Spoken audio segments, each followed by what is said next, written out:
శ్రీరాముడు మారీచుడిని సంహరించిన ప్రాంతం. బ్రిటిష్ కాలంలో ఓడల నిర్మాణం మరియు రవాణా ప్రాంతం. మొట్టమొదటి సైక్లోన్ అనే పదాన్ని ప్రాచుర్యంలోకి తీసుకొచ్చిన ప్రాంతం. ఈ ప్రాంతం నుండి కూలి పనుల కోసం బర్మాకు, మారిషస్కు వెళ్ళిన తెలుగువారు. 30,000 మంది ప్రాణాలు కోల్పోయిన ప్రాంతం. 200 సంవత్సరాల క్రితం సహజ సిద్ధంగా ఏర్పడిన మడ అడవులు. కొన్ని వేల కిలోమీటర్లు ఈదుకుంటూ ఒడ్డుకు వచ్చి సముద్రపు తాబేలు గుడ్లు పెట్టే ప్రాంతం. నేడు పక్షులకు, జీవులకు నిలయంగా మారిన ప్రాంతం. ఇవన్నీ ఒకే చోట జరిగిన అద్భుతమైన ప్రాంతం. The history of Korangi.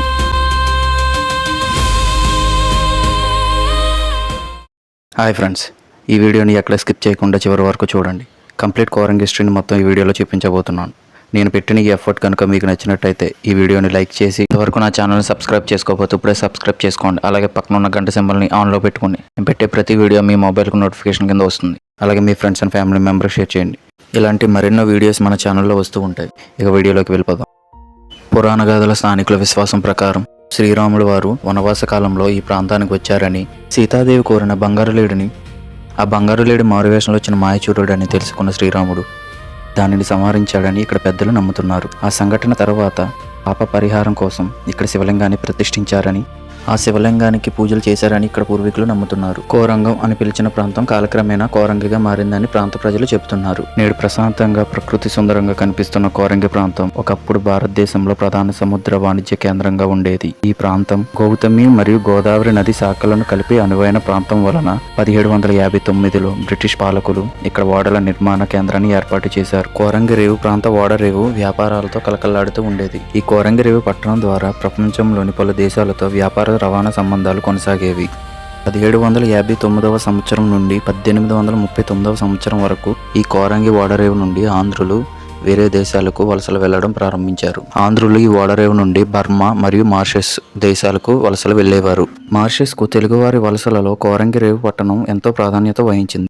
1843లో Coringa packet అనే నౌక కోరంగి రేవు నుండి మారిషస్కు బయలుదేరింది. ఆ నౌక యజమాని పేరు పొనమండ వెంకటరెడ్డి అని రికార్డులో ఉంది. ఈ నౌకలో ఎక్కువ మంది తెలుగువారు మారిషస్కు కూలి పనుల కోసం వెళ్లారని రికార్డులో ఉంది. మారిషస్కు వెళ్లిన తెలుగు కూలీలను అక్కడ కోరింగలు అని పిలిచేవారు. ఆ తర్వాత విశాఖపట్నం మరియు పరిసర ప్రాంతాల నుంచి చాలా మంది కూలి పనుల కోసం మారిషస్కు వలసలు వెళ్లడం ప్రారంభించారు. కోరంగి రేవు నుండి గంగా అనే నౌక ఎక్కి మారిషస్కు వెళ్లినట్టు రికార్డులో ఉంది. వాళ్ళలో ఎక్కువ మంది గాంజాం, వైజాగ్, రాజమండ్రి ప్రాంతాల వారు ఉన్నారు.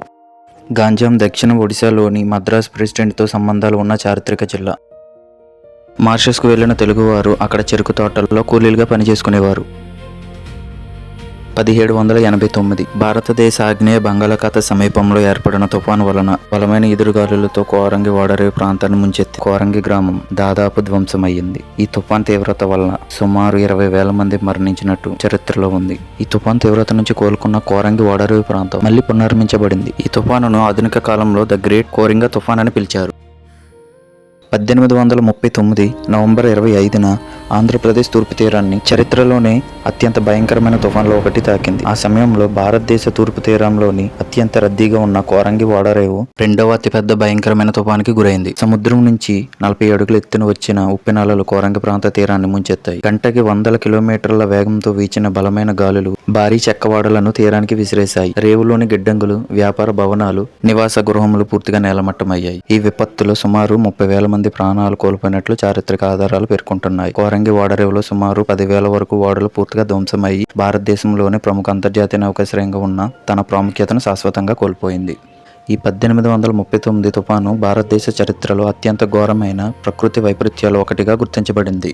1839లో వచ్చిన తుఫాన్ తీవ్రతను వివరించడానికి అప్పటి బ్రిటిష్ అధికారి, సముద్ర కెప్టెన్ మరియు వాతావరణ శాస్త్రవేత్త అయిన హెన్రీ పిడింగ్టన్ ఇతను మొట్టమొదటిగా సైక్లోన్ అనే పదాన్ని ప్రాచుర్యంలోకి తీసుకొచ్చాడు. సైక్లోన్ అనే పదం గ్రీక్ భాషలో కైక్లోన్ నుండి పుట్టింది. అంటే గాలులు చుట్టుముట్టే ప్రసరణ అని అర్థం. 1848లో the horn book for the law of storm for the Indian and China seas అనే బుక్ ని హెన్రీ పిడింగ్టన్ 1848లో రచించాడు. ఇతను ఉష్ణ మండల తుఫానులను పరిశీలిస్తూ పరిశోధనలు చేస్తూ ఉండేవాడు.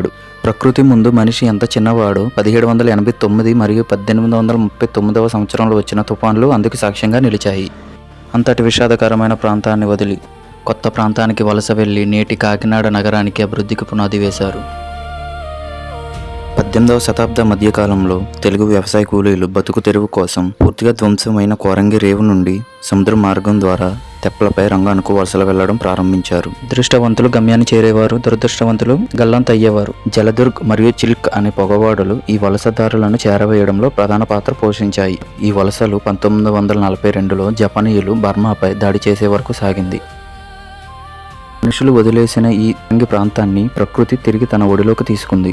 కొన్ని దశాబ్దాల తర్వాత ఇక్కడ సహజ సిద్ధంగా మడ అడవులు విస్తరించడం ప్రారంభమయ్యింది. ఈ మడ అడవులు గోదావరి నదికి ముఖద్వారంలోని ఒక భాగంలో ఉన్నాయి. అందంగా గుబురుగా పెరిగే మడ వృక్షాలు సముద్రపు కోతల నుంచి మరియు ప్రకృతి వైపరీత్యాల నుంచి తీర ప్రాంతాలను రక్షిస్తున్నాయి. 1978లో ఆంధ్రప్రదేశ్ ప్రభుత్వం ఈ కోరంగి ప్రాంతాన్ని అధికారికంగా కోరంగి వన్యప్రాణి అభయారణ్యంగా ప్రకటించింది. ఈ మ్యాంగ్రూవ్ ఫారెస్ట్ 235 చదరపు కిలోమీటర్ల వరకు విస్తరించి ఉంది. ఈ కోరంగి వన్యప్రాణి అభయారణ్యం జంతువులకు, పక్షులకు నివాసంగా మారింది. ఈ ప్రదేశం పక్షులకు స్వర్గధామంగా ఉంటుందని కూడా చెప్పుకోవచ్చు. ప్రతి సంవత్సరం వింటర్ సీజన్ స్టార్ట్ అయినప్పుడు కోరంగి అభయారణ్యం రంగురంగు పక్షులతో కలకలాడుతూ ఉంటుంది. ఈ ప్రదేశం సూర్యోదయం సమయంలో పక్షులు గుంపులుగా ఆకాశంలో ఎగిరే దృశ్యం చాలా అద్భుతంగా ఉంటుంది. సుమారు 120 కంటే ఎక్కువ జాతుల పక్షులు వేల కిలోమీటర్ల దూరం ప్రయాణించి ఇక్కడకు వలసలు చేరుకుంటాయి. ఇలా వలసలు వచ్చిన పక్షులు ఫ్లెమింగోల్, సిగుల్స్ మరియు అనేక అరుదైన పక్షులు కూడా మీరు ఇక్కడ చూడవచ్చు.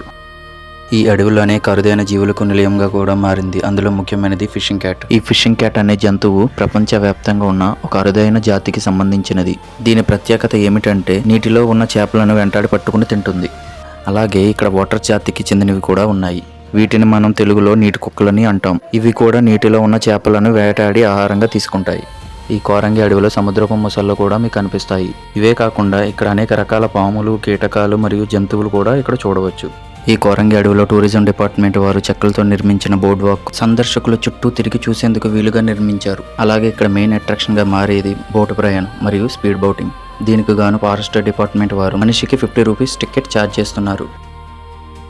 ఈ కోరంగి ప్రాంతంలో చూడదగిన ప్రదేశం కోరంగి ఓల్డ్ లైట్ హౌస్. ఇది సుమారు 200 సంవత్సరాల పురాతనమైనది. 120 అడుగుల ఎత్తులో ఉన్న ఈ లైట్ హౌస్ 1805లో ఈస్ట్ ఇండియన్ కంపెనీ కోరంగి సమీపంలో నిర్మించింది. ఈ లైట్ హౌస్ లో పనిచేసిన ఒక కీపర్ కథ. 1839 నాటికి కోరంగి లైట్ హౌస్ లో కీపర్ గా పనిచేస్తున్న విలియం లార్కిన్స్ పాస్కెల్ అనే యువకుడు ఉండేవాడు. అతను 25 నవంబర్ 1839 రాత్రి ఆ టవర్ లైట్ హౌస్ లోపల ఉండి అక్కడ జరుగుతున్న విధ్వంసాన్ని ఖచ్చితత్వంతో గమనించి అతను చూసిన ఆ విధ్వంసాన్ని ఇలా చెప్పాడు. రాత్రి 10 గంటలకు గాలి ఆగ్నేయ దిశకు మారి పూర్తి స్థాయి హెరికేన్ గా మారిందని, లైట్ హౌస్ లోపలికి సముద్రపు నీరు దాదాపు 5 అడుగుల ఎత్తు వరకు నీరు చేరుకుందని, లైట్ హౌస్ భవనాన్ని హింసాత్మకమైన అల్లకల్లోలమైన గాలులు మరియు సముద్రపు కెరటాలు తాకేవని చెప్పాడు. తలుపులు బద్దలై లోపల ఉన్న ప్రతి వస్తువు కొట్టుకుపోయిందని చెప్పాడు. పై భాగంలో ఉన్న లాంతర్ గృహం గాలికి తీవ్రంగా వంగిపోయిందని, ఈ హింసాత్మకమైన తుఫాను సుమారు 18 గంటల పాటు అంటే మరుసటి రోజు మధ్యాహ్నం వరకు ఉందని, ఆ మరుసటి రోజు మధ్యాహ్నానికి శాంతించిందని, సముద్ర తీరంలో వందలాది మృతదేహాలు కొట్టుకొచ్చాయి. తుఫాన్లో అతను కొత్తగా నిర్మించుకున్న ఇల్లు, అందులో ఉన్న ప్రతి వస్తువు సహా పూర్తిగా నాశనమైందని చెప్పాడు. ఈ విపత్తు తర్వాత పూర్తిగా నాశనం అయిన కోరంగి ఓడరేవు లైట్ హౌస్ నుండి కాకినాడలోని హోప్ ఐలాండ్ కార్యకలాపాలు మారాయి. హోప్ ఐలాండ్కి దగ్గరలో ఉన్న లైట్ హౌస్ను మరమ్మతులు చేసి మళ్ళీ పునర్నిర్మించారు.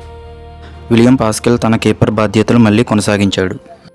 1815 నుండి 1867 వరకు తను లైట్ హౌస్లో కీపర్గా పనిచేసి 1867లో వైజాగ్పట్నం, నేటి విశాఖపట్నంలో మరణించాడు. అతను చూసిన ఆ మహా తుఫాన్ తర్వాత 28 సంవత్సరాలు జీవించి ఆ ప్రాంతంలోనే తన మిగిలిన జీవితాన్ని గడిపాడు. మీరు ఈ పాత లైట్ హౌస్ని చేరుకోవాలంటే సుమారు 1.5 గంటల పడవ ప్రయాణం చేయాలి. ఆలివ్ రిడ్లీ తాబేలు రాక ఇక్కడ మరో అద్భుతంగా చెప్పుకోవచ్చు. ప్రతి సంవత్సరం డిసెంబర్ నుండి ఏప్రిల్ వరకు వేల కిలోమీటర్ సముద్ర ప్రయాణం చేసి ఈ ఆలివ్ రిడ్లీ అనే సముద్రపు తాబేళ్లు కోరంగి తీరానికి చేరుకుంటాయి. ఇక్కడ ఇసుకలో గుడ్లు పెట్టి తిరిగి సముద్రంలోకి ప్రయాణిస్తాయి. కొన్ని వారాల తర్వాత ఆ గుడ్ల నుంచి చిన్న చిన్న తాబేలు పిల్లలు బయటకు రావడం జరుగుతుంది. ఆ చిన్న పిల్లలుగా వచ్చిన తాబేలు పిల్లలు మళ్ళీ సముద్రం వైపుకు పరుగులు తీసే దృశ్యం ప్రకృతి ప్రేమికులకు ఒక అద్భుతమైన అనుభూతినిస్తుంది. కోరంగి ప్రాంతానికి అతి దగ్గరలో ఉన్న సముద్రపు దీవి దీనిని హోప్ ఐలాండ్ గా పిలుస్తారు. ఈ హోప్ ఐలాండ్ అనేది కాకినాడ తీరానికి సమీపంలో బంగాళాఖాతంలో ఉన్న ఒక సహజ సిద్ధంగా ఏర్పడిన ద్వీపం.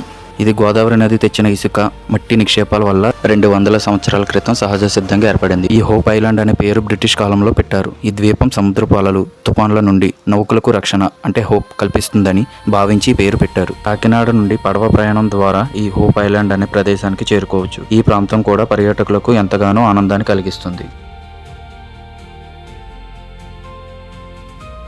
చరిత్ర, ప్రకృతి, జీవవైద్యం, పర్యాటకం ఇవన్నీ కలిసిన ఒక అద్భుతమైన ప్రాంతమే కోరంగి వన్యప్రాణి అభయారణ్యం. ఒకప్పుడు ప్రపంచ ప్రఖ్యాతగాంచిన ఓడరేవు తర్వాత ప్రకృతి వైపరీత్యాలకు నాశనమై మళ్ళీ ప్రకృతి ఒడిలో పునర్జన్మ పొందిన అద్భుతమైన ప్రదేశమే కోరంగి ప్రాంతం. ఇంతవరకు ఈ వీడియో మీకు నచ్చినట్లయితే లైక్ చేసి మీ అభిప్రాయాన్ని కామెంట్లో తెలియజేయండి.